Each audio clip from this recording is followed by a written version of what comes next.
Hai, introvert.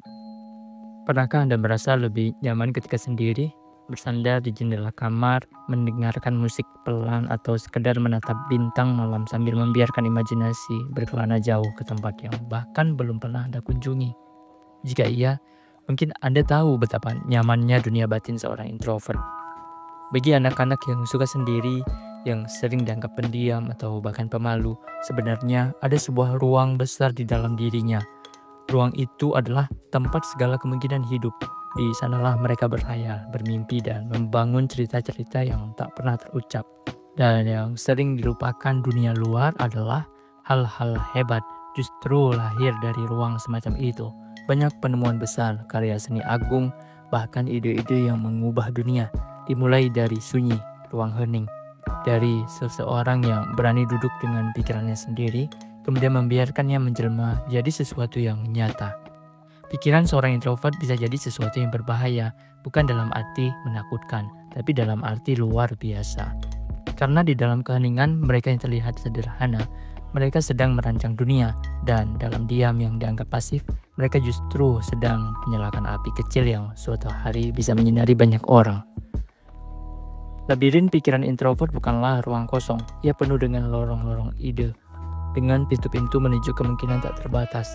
Jika kita dapat masuk ke dalamnya, mungkin kita akan sadar apa yang terlihat sunyi di luar sesungguhnya adalah semesta yang sedang tumbuh di dalam. Jika teman atau keluarga dapat masuk ke labirin pikiran seorang introvert dan memahami cara introvert berimajinasi, mereka akan menyadari bahwa keajaiban itu tidak selalu datang dari percakapan besar atau topik-topik yang rumit. Justru hal-hal sederhana di sekitar kita bisa menjadi kunci.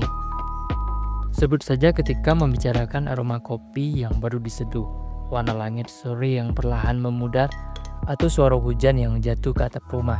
Topik-topik kecil itu yang mungkin dianggap remeh oleh banyak orang, bagi seorang introvert bisa tumbuh menjadi percakapan yang mendalam. Mereka bukan sekedar mendengar kata-kata, tetapi ikut merasakan nuansa di baliknya. Ada saat ketika teman saya duduk bersama, kemudian ia berkata, "Awan sore ini seperti menyimpan rahasia ya." Kalimat sederhana itu seketika membuka pintu bagi diskusi panjang kami. Imajinasi pun mengalir, bahkan perasaan hangat yang jarang muncul di ruang sosial yang bising. Bagi introvert, percakapan yang seperti itu adalah sumber energi mereka.